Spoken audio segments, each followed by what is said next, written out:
Making money with Facebook ads involves using the platform to promote products, services, or affiliate offers to a targeted audience. Here's a step-by-step guide. Create a Facebook business account. To run ads, create a Facebook Business Manager account and link it to your Facebook page.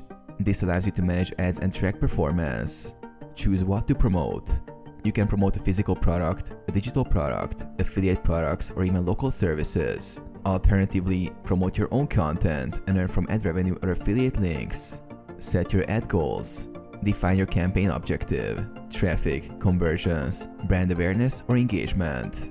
If selling a product, focus on conversion ads to drive sales directly from the ad. Define your target audience. Use Facebook's powerful targeting options to reach the right audience. Filter by demographics, interests, and behavior to ensure your ad reaches potential buyers. Create compelling ads. Use eye-catching visuals, concise copy, and a strong call to action. Test multiple ad variations to see which works best. Monitor and optimize.